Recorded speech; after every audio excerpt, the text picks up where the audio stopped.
Pause, just for a moment. Look around you.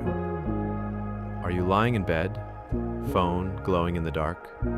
Is the world asleep while your mind stays wide awake? Or maybe you're outside, lost in your thoughts, breathing the night air like it's trying to say something. Tell me in the comments, where are you right now? What time is it? What are you thinking about? Now, take a deep breath. Slowly, gently, inhale. You don't feel it, you don't hear it, but inside you, something just happened. Something ancient, something sacred.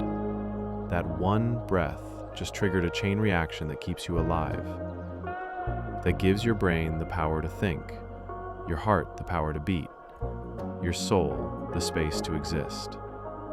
This isn't just air, this is life in motion.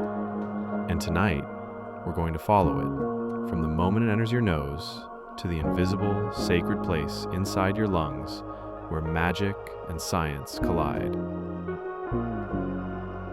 This is not just biology. This is the hidden story of every breath you've ever taken. This is the story of oxygen in your body. Tiny grains of dust began to stick together. At first, these grains were smaller than sand, but as they collided gently, they clumped. Then those clumps met other clumps, and those grew into pebbles, then boulders, then mountain-sized objects. These became what we call planetesimals, the baby seeds of future planets. The disk was wide and full of potential. Closer to the sun, it was too hot for ice to survive, so the inner disk was filled mostly with rock and metal. Further out in the cooler regions, ice could remain. This difference would shape everything. It would decide which worlds would become small and rocky and which would grow into gas giants. But we're getting ahead of ourselves. For now, let us stay here at the birth of light. The soft moment when the sun first shone, quietly, gently pushing away the last traces of the cloud that had made it. From nothing but gas and dust, a star was born, and with it the promise of 8 planets, a solar system, and someday a little blue world with oceans and life and people like us who would look up at the stars and wonder, where did we come from? Tonight, as you lay in bed, let your thoughts drift back to that cloud, quiet and slow, collapsing under its own weight, until it gave birth to the light that warms us all. Breathe in and out, knowing that every atom in your body came from that same story. You are part of that cloud. You are made of stars. A gentle journey to the first 2 worlds, Mercury, the sun-scorched rock, and Venus, the veiled and stormy sister of Earth. Dear listener, you're still drifting through the quiet corridors of our early solar system. The light of our newborn sun now shines steadily in the dark, soft and golden, not yet intense. The dusty cloud that once spun around it is slowly transforming into a family of planets. From tiny particles and icy fragments to solid bodies now pulling themselves into round shapes, the first worlds are beginning to take form.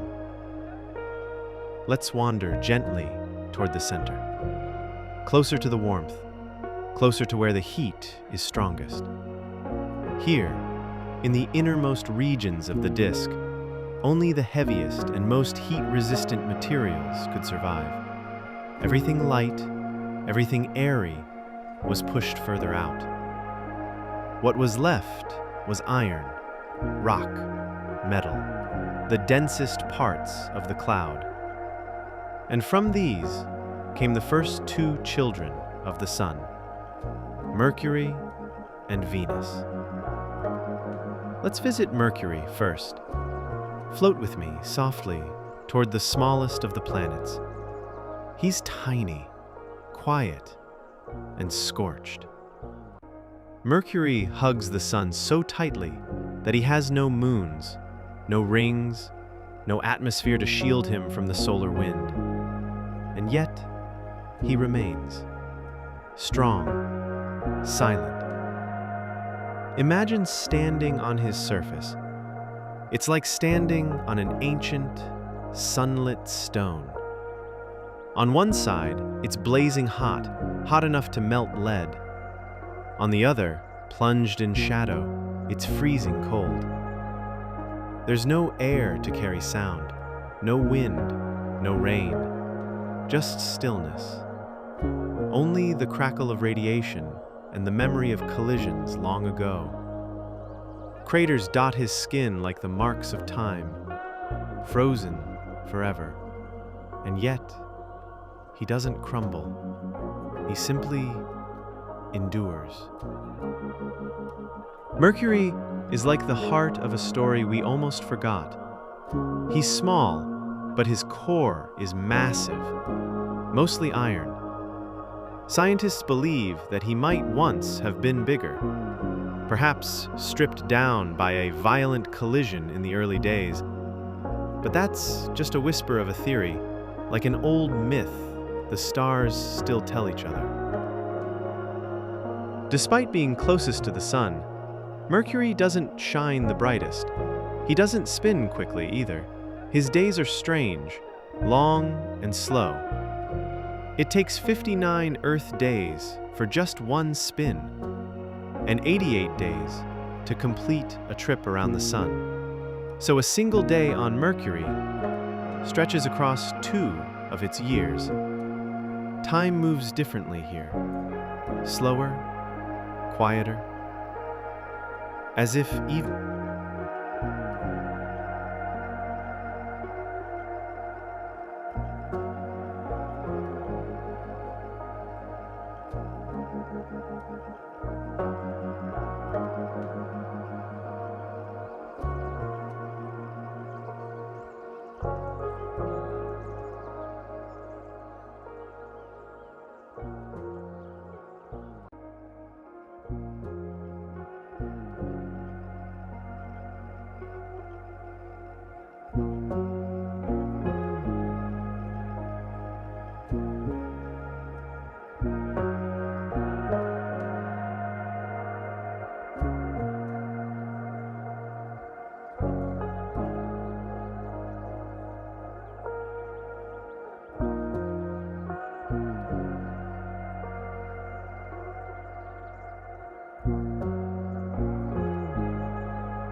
The cosmic speed trap. This is what we call the cosmic speed trap. The faster you go, the harder it becomes to go even faster. It's like running on a treadmill that gets steeper and heavier with each step. At first, you might sprint, but soon you're using every last ounce of strength just to inch forward. Eventually, the incline becomes so steep, no amount of force can push you further. And the speed of light, that's the edge of the treadmill. Vertical, infinite, untouchable. The trap is perfect because it's built into the laws of reality, not mechanical, not external, but woven into the threads of time, space, and energy. And everything in existence obeys. Prushed the answer. Why can light travel so fast? You may wonder, if we can't move that fast, why can light? The answer is simple, yet subtle. Light has no mass. A photon, the tiny particle that makes up light, is born with zero mass. This means it doesn't need infinite energy to move at light speed. It was created to move that fast. It never accelerates, it simply exists at the universe's maximum speed from the moment it begins. And here's where the dream deepens. Because from the photon's point of view, time doesn't exist. It is born and arrives at its destination in the same instant. There is no before or after for light. To us, it travels across the galaxy for thousands of years. To itself, it never even moved. Isn't that something to marvel at? Crush the firewall that time itself. The firewall that protects time itself. Now, imagine a world where things could travel faster than light. It wouldn't just be strange. It would be dangerous to the laws of physics. Because the speed of light is not just about speed, it's also about the order of cause and effect. If something could travel faster than light, it might arrive at a place before it left. Messages could be sent backward in time. Effects could happen before causes. Reality itself would fall apart like a broken clock. The speed of light, then, is not just a wall, it's a guardian. It keeps time flowing forward. It keeps events in order. It gives the universe structure and safety. It is nature's firewall, not to imprison us, but to preserve reality. Crush the acher, the trap. A soft limit, a gentle law. It might feel frustrating, this limit. We humans like to dream, to reach beyond, to break boundaries. But sometimes the boundaries are what make everything else possible. Without light's limit, there would be no stable atoms, no time to think, no space to breathe. A slow, loving walk through the one planet we call home, its delicate balance, breathable air, and the soft blue shimmer of oceans from space. Wanderer, you've come so far. Past the silent strength of Mercury, through the veiled beauty of Venus, and now, finally, we arrive at the third world, the one you know best, the one beneath your very feet. Tonight, we return home to Earth. Close your eyes and imagine it from afar, from the quiet, dark stillness of space, not from the surface where we walk, but from high above. You are drifting, peacefully, hundreds of kilometers away, and before you is a blue marble, soft, glowing, spinning slowly in the endless dark. There's nothing quite like Earth in all the known universe, a fragile sphere wrapped in soft clouds, brushed with swirls of white, greens, and browns beneath, and vast patches of deep, endless blue. It shimmers, not with fire like the stars, but with something gentler. It shimmers with life. We call it home, but Earth is more than a home. It's a sanctuary, an oasis in a desert of silence. Let's begin at the very surface. Breathe in and imagine the air, the cool breeze, the lightness of oxygen filling your lungs. Most planets don't have air you can breathe, but Earth does. It has just the right mix: 78% nitrogen, 21% oxygen, a little carbon dioxide, a whisper of argon. A blend so precise, so balanced, it could be poetry. The sky above is painted in the softest blues, not because the universe itself is blue, but because sunlight passing through our atmosphere scatters across molecules of air, gifting us that gentle daytime hue. And at night, that same sky fades into blackness, lit with stars, while Earth sleeps beneath its own cosmic lullaby. Now imagine the oceans. Covering more than 70% of our planet, they are Earth's heartbeat. They pulse with tides drawn gently by the moon. They are calm and wild, quiet and powerful. They hold more secrets than we can know. Millions of species, undiscovered trenches, ancient currents that have flowed for millennia. Dip your thoughts into the waves. Let them carry you. Warm tropical seas, cold polar currents, shallow coral reefs, deep, dark abysses. Earth's oceans are a universe within themselves, and above them, clouds drift lazily, shaping and reshaping the weather in slow motion.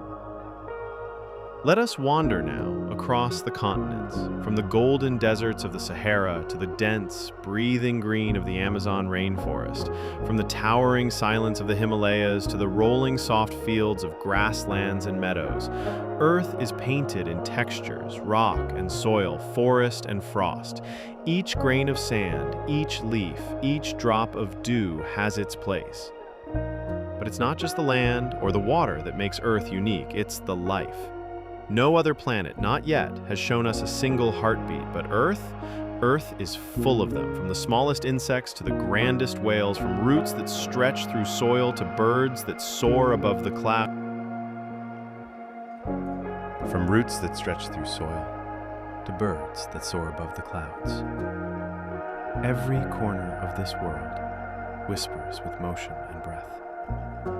And in the midst of it all, there is us, human beings. We are stardust, shaped by time, carried by chance, and planted on this blue planet like seeds in soil. We've built cities, grown forests, crossed oceans, touched the edge of the sky. We've named the stars, written songs about the moon, and imagined what lies beyond. And yet, for all our wonder, we are still of Earth. Our bones are made from minerals found in the dirt. Our blood carries iron, just like the core of the planet. The oxygen in our lungs was once breathed by ancient trees. Water we drink has cycled through oceans, clouds, and rivers for billions of years. We are not just on Earth. We are Earth. Now pause with me here, in stillness, and feel the balance. Earth's position in the solar system is just right. Not too close to the sun, not too far. In the Goldilocks zone, where water can flow and life can grow. The moon stabilizes our tilt, giving us seasons. The magnetic field, born from the spinning molten core, shields us from solar winds. The atmosphere keeps warmth in and danger out. It's all in balance.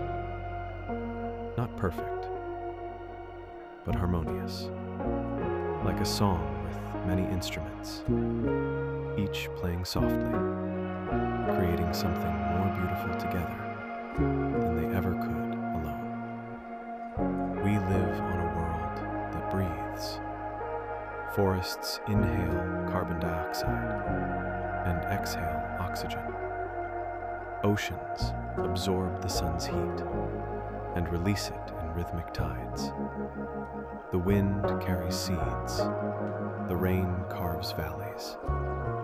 Even in sleep, the planet turns, gently rotating, slowly orbiting, never in a rush. So many things had to go right for Earth to be what it is. And they did. Not with noise, not with force, but with gentle persistence. This world was never loud. It was never violent by nature. The violence came later, with time, with collisions, with life learning to grow through trial and change. But beneath all of that, Earth remains a calm, patient place. It teaches us how to rest. When the sun sets, the sky softens, the birds quiet, the stars emerge.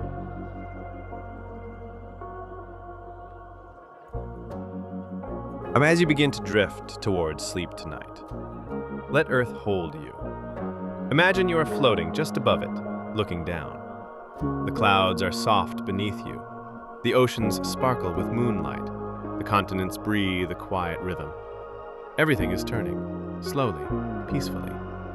Just like your breath. You are home. Not in a room, not in a country, but on a planet, alive, ancient, and gentle. Let that comfort settle into your bones. Let the breeze of Earth become the wind in your dreams. Inhale and exhale. You are on the only world that sings. Sleep well. A peaceful glide to the red planet, where dust dances in silence and ancient rivers whisper of water long gone. Traveler, the Earth now lies behind us. A soft blue shimmer slowly fading into the distance. It spins on, calm and alive, wrapped in clouds and music. But as we drift further into the cold quiet of space, another world begins to rise in the distance, small, ruddy, and glowing faintly, like an ember in the dark. That is Mars.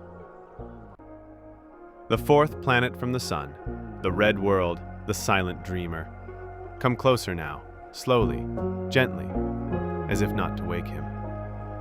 Because Mars does feel like a planet caught in sleep, not lifeless but dreaming. Dreaming of rivers, of skies, of times long gone. From space, you'll notice its color first. A deep, rusty red, like sand soaked in sunlight and then left to drift for ages. That red comes from iron dust scattered everywhere across the surface. Mars is covered in it, fine, soft, dry dust that moves slowly in the wind, like memories shifting in a sleeping mind. There are no oceans here, no forests, no blue sky, just endless rust-colored plains, jagged mountains, and craters frozen in time. But don't be fooled by the quiet. Mars remembers. It has stories. Let's float down gently to the surface. There's no rush. Mars has been waiting for billions of years. A little longer won't matter. As we descend, the sky above turns from black to a soft butterscotch hue. Thin clouds of dust float in the air. The wind here is slow, light, but it can stretch across the whole planet, carrying sand in massive, swirling storms. Yet tonight, all is still, peaceful, like the eye of a storm that has passed long ago. We touch down softly. The ground beneath us is dry, cracked, quiet. But look, just beyond the horizon, there's a canyon so deep and vast it could swallow mountains. That's Valles Marineris, a scar on the face of Mars nearly 10 times longer than the Grand Canyon on Earth. It stretches for... Let's drift upward now, back along the Red River, back past the lungs, through the heart, and into the branching upward tunnels of life, up the neck, through the carotid arteries, to the soft, glowing cathedral inside your skull, the brain.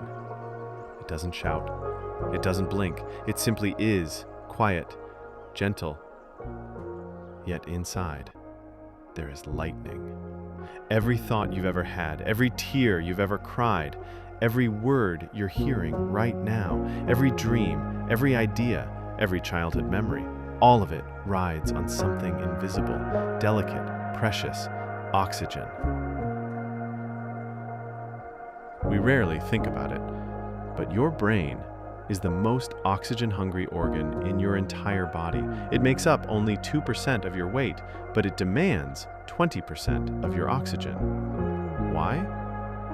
Because thinking is expensive, because feeling costs energy, because memory, imagination, emotion all require fuel. And the fuel is you, oxygen.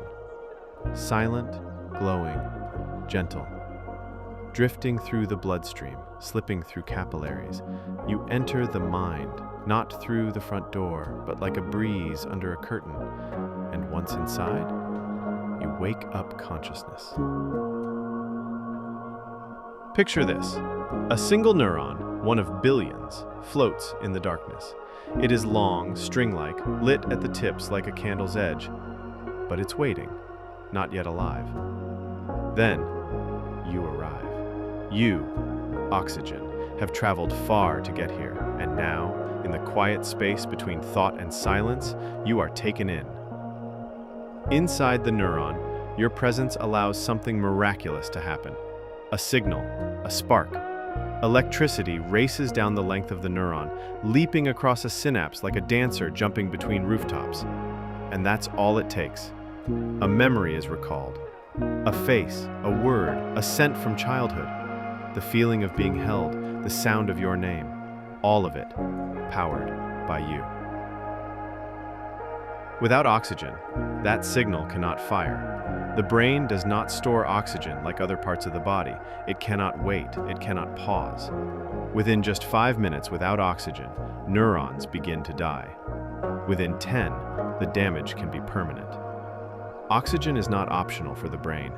It is the current that keeps the lights on. The breath behind every whisper of the soul. Remember the last time you cried? Maybe you weren't sure why. Maybe it surprised you. The sob rose up suddenly, caught in your chest, spilled from your eyes. But before the tear fell, there was a signal, a thought, a memory, an emotion stored in a faraway corner of your mind, now lit up like a sunrise. And what powered that sunrise? Oxygen. Carried by red blood cells, crossing into delicate capillaries, it entered the limbic system, the emotional core.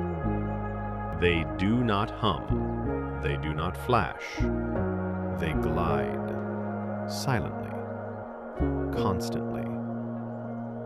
Orbiting Saturn like a lullaby, steady, eternal, and soothing. And Saturn itself? It rotates faster than you might expect. One day here lasts just over 10 hours. Yet everything feels slow.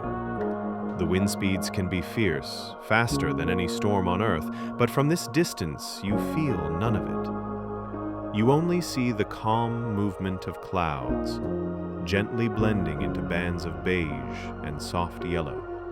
Saturn, too, has moons, over 80 of them. There's Titan, larger than Mercury with a thick orange haze for an atmosphere, and lakes of methane and ethane on its surface. Strange, yes, but beautiful. Peaceful. Like another Earth reimagined. And Enceladus, smaller, brighter, covered in ice and occasionally sending plumes of water vapor into space like soft, silent geysers. Scientists believe there may be a warm ocean beneath the surface, waiting, dreaming. Saturn is a mystery wrapped in elegance. It doesn't ask for attention, it doesn't roar or boast, it simply turns and lets its rings catch the light. As you drift above the plane of those rings, time seems to pause. There is nothing here to rush, no clocks, no wait. Just the hush of space and the soft swirl of ice and gas. If Jupiter was the guardian, Saturn is the poet. Imagine lying here in the curve of the rings as they move gently around you. Each particle, from pebble to boulder, knows its place. The dance is not chaotic, it's choreographed, set to a rhythm you can't hear, but you can feel. You begin to notice how empty space really is, and yet how full it feels. Here between these two giants. There is no sound, and still there is music. There is no wind, and yet something stirs your thoughts. There is no gravity, but you are being held by beauty, by quiet majesty. You realize these planets are not alone. They are not silent just for silence's sake. They are part of a balance, a dance, a system that's existed for over 4.5 billion years. And they are letting you in on a secret. You don't need to move fast to be strong. You don't need to shout to be heard. You don't need to be seen to matter. Saturn and Jupiter have existed for eons without ever needing an audience. Their rings, their storms, their moons, they do not perform, they just are. And that is enough. As you float gently away from Saturn, the rings narrowing behind you, you feel it. Not sadness, but gratitude for being allowed to witness.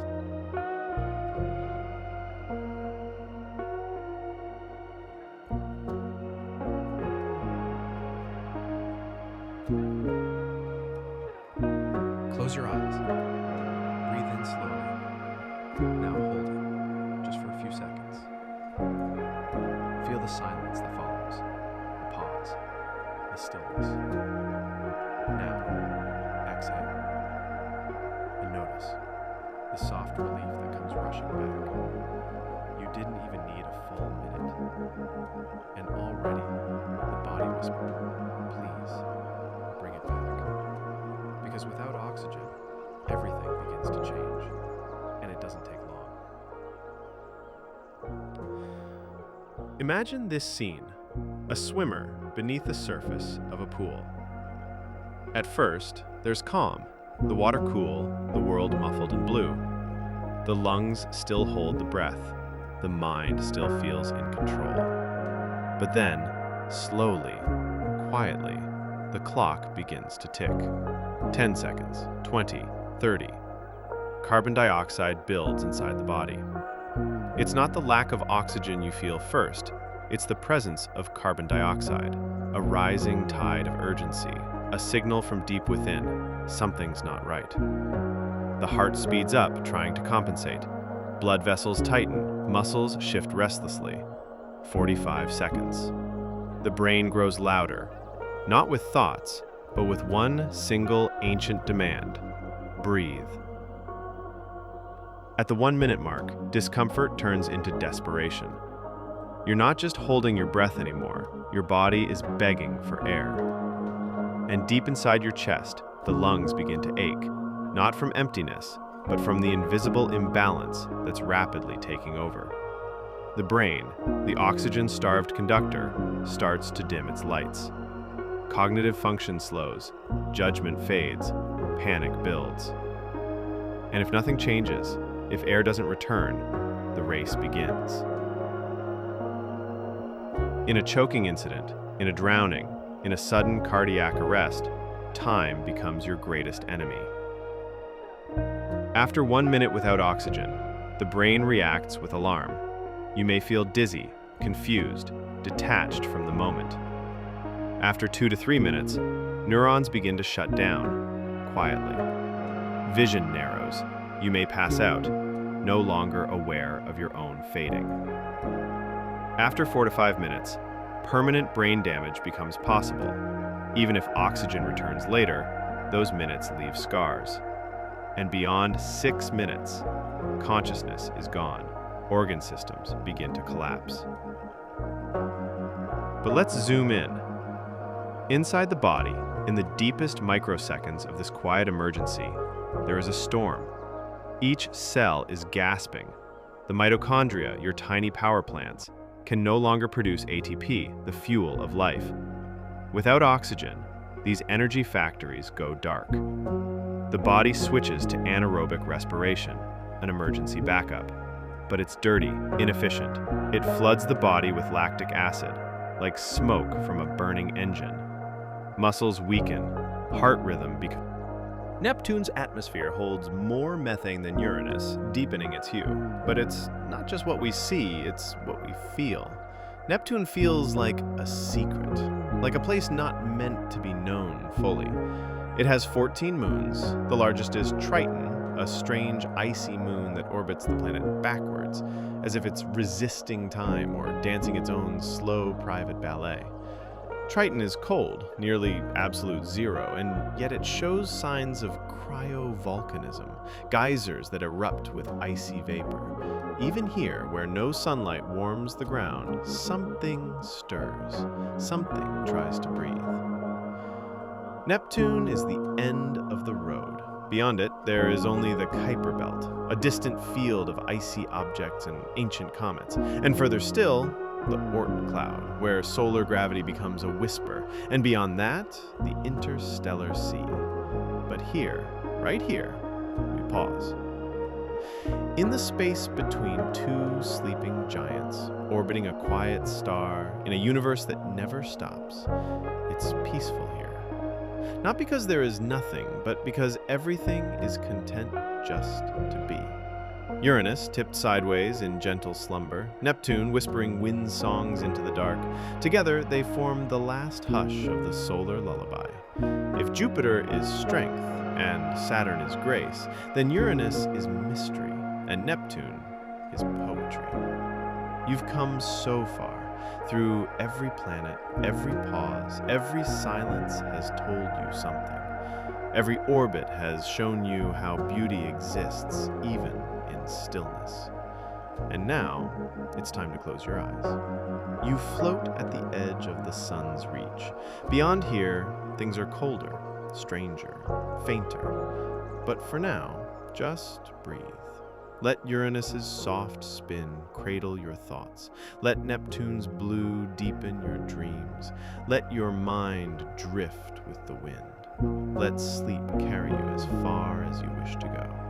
Because out here, there are no alarms, no boundaries, no time, just elegance, just stillness, just the stars.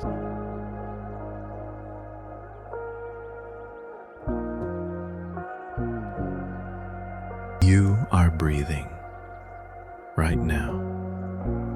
As you listen, as your thoughts drift, as your eyes blink without thinking, you are breathing softly, silently, like waves touching the shore.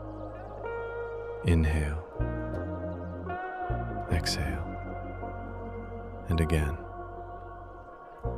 The rhythm of life. The sound of your body saying, I'm still here. But how often do you notice? This miracle you're performing, this gentle, constant motion, has never taken a day off. From the first moment you entered the world, crying into light, lungs unfolding like flowers, until now, this very moment, you have been breathing. Through every joy, every heartbreak, every moment of laughter, of sorrow, of quiet thinking alone at night, you have been breathing. Even when you were sleeping, even when you were unaware, even when the world felt too heavy to carry, your breath carried you.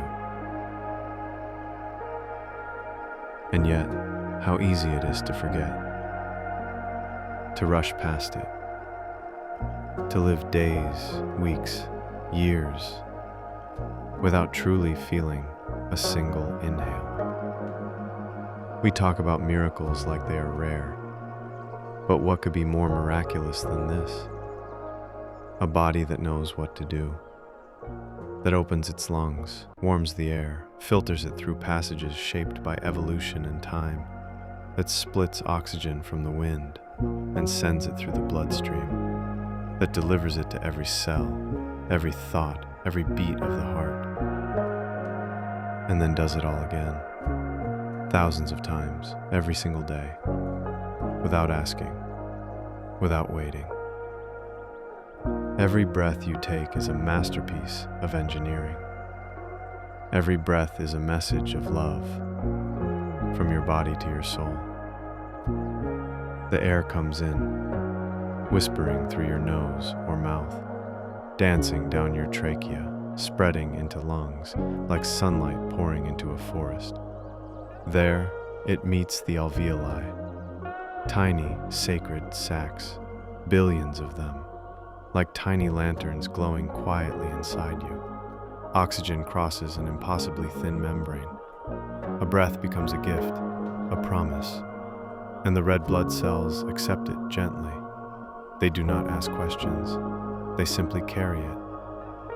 Across vast highways of arteries, down winding alleys of capillaries, to every home that needs it, to your brain, to your heart, to your fingers, your toes, your dreams. Your cells take that oxygen and turn it into energy. ATP, the invisible currency of life. Fuel for thought, fuel for love, fuel for being. And when